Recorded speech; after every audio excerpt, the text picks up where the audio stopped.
గౌరవ supreme court schedule కులాలకు సంబంధించిన మతం మార్చుకున్నట్టయితే ఎస్సీ హోదా కూలిపోతారని తీర్పియడం జరిగింది.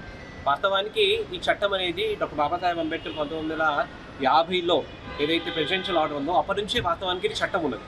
కానీ పాలకులు వారి యొక్క అమలు చేసే చిత్తశుద్ధి లేకపోవడం వల్ల ఈ రకమైన జాప్యాలు జరిగినాయి. చాలామంది అర్హులైన దళిత సమాజం చెందిన వాళ్ళు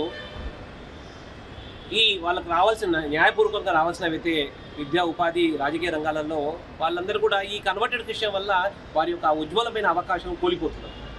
ఈరోజు సుప్రీంకోర్టు ఏదైతే తీర్పిచ్చిందో దాని భారతీయ జనతా పార్టీ ఎస్సీ మోర్చా స్వాగతిస్తున్నది. ఈ ఏదైతే చట్టం ఉందో ఆ చట్టం అనేది పకడ్బందీ రూపంగా ఒక ప్రణాళికబద్ధంగా దాన్ని పాడు చేసే ప్రయత్నం చేస్తున్నారు చర్చకేతరంగా ఎవరైతే ఇక్కడ ఉన్న చాలామంది కన్వర్టెడ్ క్రిస్టియన్స్. కాబట్టి ఈరోజు స్థానికంగా ఉన్న హైదరాబాద్ సంబంధించిన కలెక్టర్ గారిని కలవడం జరిగింది. కలిసి వారికి స్పష్టంగా ఏ రకంగా అయితే ఎంఆర్ఓలు ప్రాపర్ సర్వే చేయకుండా కన్వర్టెడ్ క్రిస్టియన్లకు ఎస్సీ సర్టిఫికెట్లు ఇస్తున్నారో అది దానివల్ల మా నిజమైన ఎస్సీలకు ఏదైతే రావాల్సిన హక్కులు వాళ్ళు కాలరాజడం జరుగుతుంది. కాబట్టి ఇదొక చర్చ ప్రేరిత కుట్ర.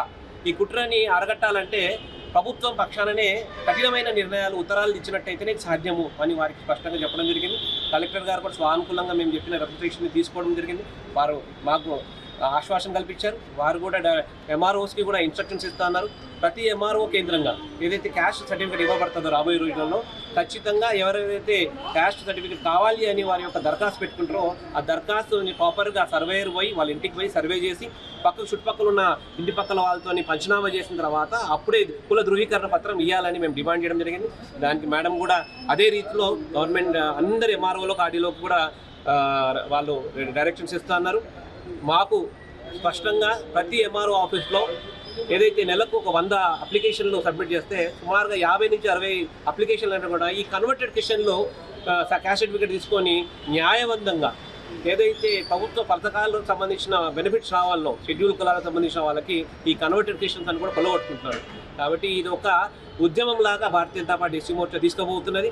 ఈరోజు తెలంగాణ నలుమూలలలో అన్ని కలెక్టరేట్ ఆఫీసులలో కూడా భారతీయ జనతా పార్టీ ఎస్సీ మోర్చాకు సంబంధించిన రాష్ట్ర నాయకులందరూ కూడా ఈ రకంగా ఇదే తరహాలో కలెక్టర్లను కలిసి రిప్రజెంటేషన్ కూడా సబ్మిట్ చేసి ఖచ్చితంగా ఏదైతే జాప్యాలు జరుగుతున్నాయో క్యాస్ట్ సర్టిఫికేట్ ఇష్యూ చేయడంలో దాన్ని అరికట్టి స్పష్టంగా అర్హులైన హిందూ దళితులకు మాత్రమే క్యాస్ట్ సర్టిఫికేట్ ఇవ్వాలని మేము దీని ఒక ఉద్యమంలాగా తీసుకోవడం జరిగింది. ఈరోజు కలెక్టర్ ఆఫీస్లో ఇవ్వడం జరిగింది. రాబోయే 2-3 రోజులలో ప్రతి ఎంఆర్ఓ ఆఫీస్లో కూడా కలిసి ఎంఆర్ఓ కూడా ఖచ్చితంగా ఇదే పద్ధతిలో కలెక్టర్ గారి రెఫరెన్సెస్ని డైరెక్షన్స్ని రెఫరెన్స్గా తీసుకొని వారికి కూడా స్పష్టంగా ఎవరెవరైతే క్యాస్ట్ సర్టిఫికేట్కి అప్లై చేసుకుంటారు ఎస్సీ క్యాస్ట్ సర్టిఫికేట్కి సరైన రీతిలో పంచనామా జరగాలి, సరైన రీతిలో సర్వే జరగాలి, అర్హులైన వాళ్ళకి మాత్రమే క్యాస్ట్ సర్టిఫికేట్ ఇవ్వాలని భారతీయ జనతా పార్టీ ఎస్సీ మోర్చా తరఫున డిమాండ్ చేస్తూ ఈ యొక్క ఉద్యమాన్ని ప్రారంభించడం జరిగింది.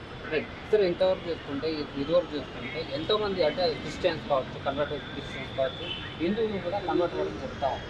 అంటే గత 5 సంవత్సరాలు కావచ్చు, ఒక 10 సంవత్సరాలు కావచ్చు, చాలామంది కన్వర్ట్ అవుతా ఉన్నారు. సో ఇలాంటప్పుడు మీరేం చెప్తారు? చూడండి, షెడ్యూల్ క్యాస్ట్ సర్టిఫికేట్ ఇష్యూ చేసే క్రమంలో దానికి ఒక గైడ్లైన్స్ ఉన్నాయి. ఏదైనా సరే ప్రభుత్వ పథకం కానీ, ఎమ్మెల్యే పోటీ చేయాలని కానీ, ప్రభుత్వ ఉద్యోగం పోవాలని కానీ 6 నెలల ఫ్రెష్ సర్టిఫికేట్ సబ్మిట్ చేయాలి. అప్పుడే దాన్ని కన్సిడర్ చేస్తారు. చాలామంది వారి జీవితకాలంలో ఏదో కారణం వల్ల కన్వర్టెడ్ క్రిస్టియన్స్ దళితులు మతం మార్చుకొని వాళ్ళు దళితులుగా చలామణి అవుతారు, చర్చిలోకి పోతారు. కానీ వాళ్ళ ఉద్యోగం చేసే చోట, వ్యాపారం చేసే చోట, రాజకీయాల చోట వాళ్ళ మతం చెప్పుకోకుండా మేము ఎస్టీలమని చెప్పుకుంటుంటాం. ఈ సమస్యను అరికట్టాలి, శాశ్వతమైన పరిష్కారం రావాలని ఈరోజు సుప్రీంకోర్టు జడ్జిమెంట్ని ఆధారంగా తీసుకొని మేము స్పష్టంగా చెప్తున్నాం. చాలా చోట ఎవరెవరైతే అయినొచ్చు కాక ఇంతకుముందు ఎస్సీ సర్టిఫికేట్ తీసుకున్నారు, తర్వాత మళ్ళీ మతం మార్చుకున్నట్టయితే వాళ్ళు మాకు ఇబ్బంది లేదు, మతం మార్చుకుంటే మీరు మతం మార్చుకోండి, స్వేచ్ఛగా మీ యొక్క మతానికి మీకు నచ్చిన రాజ్యాంగం అవకాశం ఇస్తుంది, మీరు ఏ మతమైనా సరే అనుకరించవచ్చు, ఆ మతం ఆధారంగా మీరు కానీ ఎవరైతే అంచివేతకు గురైనారో, ఎవరైతే అంధకారానికి నెట్టివేయబడ్డారో వాళ్ళు దళితులు, వాళ్ళు హిందూ సమాజంలో ఉంటేనే వాళ్ళకి యొక్క షెడ్యూల్ కులాల హోదా దక్కుతుంది. మీరు వేరే మతానికి పోయినట్టయితే వాళ్లకు బీసీసీ కింద పరిగణనలో తీసుకుంటారు. అది రాజ్యాంగం ఇచ్చిన ఒక నియమావళి. కాబట్టి ఎవరెవరైతే మతం మార్చుకుంటారో మీరు షెడ్యూల్ క్యాస్ట్ సర్టిఫికేట్ పొందాలని ఉంటే మీరు హిందూ జీవన విధానంలోకి వచ్చి గర్వంగా బయటకు వచ్చి మేము బౌద్ధ మతం తీసుకుంటున్నాం, జైన మతం తీసుకున్నాం అని బాహాటంగా ప్రాక్టీస్ చేయండి. ఎస్సీ సర్టిఫికేట్ బెనిఫిట్ పొందండి, మాకేం ఇబ్బంది లేదు. కానీ దుర్మార్గంగా చర్చ్ ఆధారంగా చర్చ్ కుట్రలో భాగంగా మీరు మతం మార్చుకుంటారు, చర్చ్ నుంచి వచ్చే బెనిఫిట్ అన్ని కూడా మీరు పొందుతారు. పొందుకుంటా ఏ దళిత సమాజం నుంచి నిజమైన షెడ్యూల్ క్యాస్ట్ వల్ల ఏదైతే న్యాయబద్ధమైన డాక్టర్ బాబాసాహెబ్ అంబేద్కర్ ఇచ్చిన రాజ్యాంగపరమైన హక్కును మీరు కాలరాస్తా అంటే భారతీయ జనతా పార్టీ ఎస్సీ మోర్చా దీన్ని ఉపేక్షించరు. స్పష్టంగా ఎవరెవరైతే మతం మార్చుకున్నారో మీరు మీ మతం ఆధారంగా మీరు ప్రాక్టీస్ చేసుకోండి. దాని ఆధారంగా ఏదైతే రిజర్వేషన్ హక్కు వస్తుందో బీసీసీ, ఆ బీసీ సర్టిఫికేట్ తీసుకొని మీ ఉద్యోగ ఉపాధి రాజకీయ అవకాశాలు మీరు ఎక్స్ప్లోర్ చేసుకోండి. కానీ నిజమైన దళితుల హక్కులు కాలరాస్తే మాత్రం ఊరుకునేది లేదు. సార్ ఇప్పుడు దళితులు అని చెప్పి చెప్పుకుంటా ఉన్నారు చాలా మంది, దళితులు మేము అని చెప్పి చెప్పుకుంటా ఉన్నారు. అలా దళితులు అనడానికి ఎస్సీ ఎస్టీ వర్గాలకు సంబంధించిన దళితులు అవుతారా మీ ఉద్దేశం? చూడండి, దళిత్ అనే పదం అనేది ఏమిటి అంటే సమాజంలో అంధకారం వైపు నెట్టివేడి, అగ్రకులాల ఒక ఉత్పీడనం వల్ల ఏదో రకమైన వివక్షకు గురైన కులాలని దళిత కుటుంబాలు అంటారు. అంటే హియర్ రాజ్యాంగం ఏదైతే రిజర్వేషన్ ఇస్తుంది కదా, అది బ్యాక్వర్డ్ క్లాసెస్కి ఇస్తుంది, బ్యాక్వర్డ్ క్యాస్ట్కి కాదు. ఎవరైతే వెనుకబడ్డ కులాలు ఉన్నాయో వాళ్లకు రాజ్యాంగం ఇచ్చే హక్కు. వెనుకబడ్డ కులాలకు ఎప్పుడు వస్తారు? ఎవరైతే హిందువులుగా ఉండి ఆ ఒక తెలంగాణలో నోటిఫై అయిన 49 మాల మాదిగ నేతకాని బుడగజంగం వాల్మీకి చామార్ ఈ ఉపకులాలు ఏవైతే ఉన్నాయో వాళ్ళందరూ ఉపకులాలు వాళ్ళు కూడా హిందూ జీవన విధానంలో భాగమైన హిందూ మతము, బౌద్ధ మతము, జైన మతము, సిక్కు మతం, ఈ 4-5 మతాలలో అనుకరించినట్టయితే వాళ్ళకు మాత్రమే ఈ యొక్క ఎస్సీ హోదా అందుతుంది. మిగతా వాళ్ళు ఈ భూమికి ఈ యొక్క జీవన విధానానికి సంబంధం లేని మతాలు ఏవైతే క్రైస్తవ మతము, ఇస్లాం మతం ఏవైతే ఉన్నాయో ఈ మతానికి కనుక మీరు షెడ్యూల్ క్యాస్ట్గా ఉండి మీరు మతం మార్చుకుంటే automatically constitutionally you become BCC. అంటే మీరు క్యాస్ట్ వేరు, షెడ్యూల్ క్లాస్ వేరు. కాబట్టి ఎవరైతే మతం మార్చుకుంటారో వాళ్ళు బీసీసీ కింద పరిగణన చేస్తారు. ఎవరైతే హిందువులు ఉంటారో, నిజమైన దళితులు ఉంటారో వాళ్ళు మాత్రమే షెడ్యూల్ క్యాస్ట్ కింద క్యాస్ట్ సర్టిఫికేట్, క్యాస్ట్ సర్టిఫికేట్ సంబంధించిన అనుగుణమైన ప్రభుత్వ ఫలితాలు పొందడానికి అర్హులు. సరే, చివరిగా చెప్పండి. అయితే ఇప్పుడు చాలా మంది ఏంటంటే రిజర్వేషన్లు మాట్లాడుతుంటే ఇప్పుడు ఎస్సీ ఎస్టీ బీసీ మళ్ళీ రిజర్వేషన్ ఏ విధంగా ఉంటుంది దీంట్లో? చూడండి, ఇప్పుడు షెడ్యూల్ క్యాస్ట్ సంబంధించిన రిజర్వేషన్ స్పష్టంగా 15% ఉంది. ఈ రిజర్వేషన్లో ఏమవుతుంది? జనాభా నిష్పత్తి భాషా ప్రకారము ఎవరైతే షెడ్యూల్ కులాల వాళ్ళు ఉద్యోగ, రాజకీయ, ఉపాధి అవకాశాలు ఏమి ఉంటాయో వాళ్ళ సంబంధించిన కౌన్సిలింగ్కి కానీ ఒక క్లాసిక్ ఎగ్జాంపుల్ చెప్తాం. ఒక వ్యక్తి ఉంటాడు, ప్రభుత్వ ఉద్యోగంలో పనిచేస్తుంటాడు. అయినా షెడ్యూల్ కులాల ఆధారంగా ఉద్యోగం తెచ్చుకుంటాడు.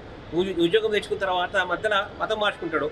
రూల్ ఆఫ్ రిజర్వేషన్ కింద ప్రమోషన్కి పోతే ఆయననే అదే ఆఫీస్లో క్రైస్తవ పండుగలు చేస్తాడు, న్యూ ఇయర్ వస్తే కేకులు వస్తాడు. అయినా మళ్ళీ రూల్ ఆఫ్ రిజర్వేషన్ కింద మళ్ళీ ప్రమోషన్ పొందుతాడు. దాని పక్కనే అదే డిపార్ట్మెంట్లో ఇంకొక వ్యక్తి ఉంటాడు, నిజమైన షెడ్యూల్ కులాలు వాడు హిందూ జీవన విధానంలో ఉంటాడు. కానీ ఈ రూల్ ఆఫ్ రిజర్వేషన్లో సారు ఈ ఎవరైతే కన్వర్టెడ్ క్రిస్టియన్ ఉంటాడో ప్రమోషన్ కొట్టుకుపోతాడు. నేను వాళ్ళని హెచ్చరిస్తున్నా, మీరు నిజంగా కన్వర్టెడ్ క్రిస్టియన్గా మీరు చలామణి కావాలనుకుంటే మీరు రూల్ ఆఫ్ రిజర్వేషన్ కింద ప్రమోషన్లు తీసుకోవద్దు. ఎందుకు అంటే వీళ్ళు రూల్ ఆఫ్ రిజర్వేషన్ బిఫోర్ మళ్ళీ క్యాస్ట్ ప్రూవ్ చేసుకోవాలి, కొత్త క్యాస్ట్ సర్టిఫికేట్ పెట్టాలి. అప్పుడు మీరు మతం మార్చుకోరు కాబట్టి బీసీసీ కిందకి వస్తారు. నిజమైన ఎవరైతే దళితులు ఉంటాడో వాడికి క్యాస్ట్ సర్టిఫికేట్ ఉంటుంది, వాడు ప్రాక్టీసింగ్ హిందూ అవుతాడు, వాడు మాత్రమే రూల్ ఆఫ్ రిజర్వేషన్ కింద రిజర్వేషన్ ఆధారంగా ప్రమోషన్ పొందడానికి హక్కు ఉంటుంది. నేను చాలా సందర్భాలలో ఉస్మానియా యూనివర్సిటీలలో విద్యార్థులు ఎవరైతే కౌన్సిలింగ్కి పోతారో ఎస్సీ రిజర్వేషన్ సంబంధించిన స్లాట్ వచ్చినప్పుడు చాలా సందర్భాలలో మేము పోయి అడుగున్నాం. ఎవరైతే కన్వర్టెడ్ క్రిస్టియన్లో రిజర్వేషన్ ఎస్సీ రిజర్వేషన్కి వచ్చినప్పుడు వాళ్ళు క్యాస్ట్ సర్టిఫికేట్ దొంగ సర్టిఫికేట్ పెడతారు. వాని పేరు ఏదో డానియల్ అనిల్ అని ఉంటుంది. వాడేమో క్యాస్ట్ సర్టిఫికేట్ దగ్గరకు వచ్చి హిందూ అని రాస్తాడు, క్యాస్ట్ ఎస్సీ మాలానే మాదిగానే రాస్తాడు, అని వాని పేరు డానియల్ అనిల్. మేము పోయి చాలా సందర్భాల్లో కౌన్సిలింగ్ వాళ్ళకి కరువైన అడిగినాం, సార్ పేరేమో practising Christian Daniel Anil, then SC కింద ఎట్లయితారు అని మేము ఆబ్జెక్షన్ చేస్తే చాలా సందర్భాలలో మేము ఆబ్జెక్షన్ చేయడం వల్ల నిజమైన వాళ్ళ వెనుక ఉన్న నిజమైన షెడ్యూల్ కులాలకు ప్రాక్టీసింగ్ ఎస్సీ సర్టిఫికేట్ ఉన్న వాళ్ళకు హిందూ విద్యార్థులకు పీజీలల్లా, లా కాలేజీలల్లా, ఇంజనీరింగ్లల్లా సీట్లు వచ్చినాయి. అంటే ఇది ఒక కుట్ర రూపంగా నిజమైన దళితుల ఏదైతే అవకాశాలు కాలరాసే కుట్ర, చర్చ్ ప్రేరేపిత కుట్ర ఇది. కాబట్టి మేమందరినీ కూడా ఎవరెవరైతే పాస్టర్లు ఎంఆర్ఓ ఆఫీసులలో ఏదైతే లావాదేవీలు చేస్తారో వచ్చి ఎంఆర్ఓకి 1000 రూపాయలు 2000 ఇచ్చి మీరు క్యాస్ట్ సర్టిఫికేట్లు మా కన్వర్టెడ్ క్రిస్టియన్లు ఇవ్వనని ఎవరెవరైతే వీళ్ళు లాబింగ్ చేస్తారో వాళ్ళందరినీ హెచ్చరిస్తున్నాము. ఏ ఎంఆర్ఓ ఆఫీస్ దగ్గర ఏ పాస్టర్ వచ్చి డబ్బులు ఇచ్చి క్యాస్ట్ సర్టిఫికేట్ తీసుకునే ప్రయత్నం చేస్తే మేము మాకు దొరికినట్టయితే ఆ ఎంఆర్ఓ ఉద్యోగం పోతుంది. ఏ పాస్టర్ అయితే క్యాస్ట్ సర్టిఫికేట్ ఇప్పించే ప్రయత్నం చేస్తుంటే కూడా వాడిని కూడా షెడ్యూల్ కులాల నిజమైన దళితులు బట్టలు ఇప్పి కొడతారు అని ఈ సందర్భంగా వాళ్ళని హెచ్చరిస్తున్నాం.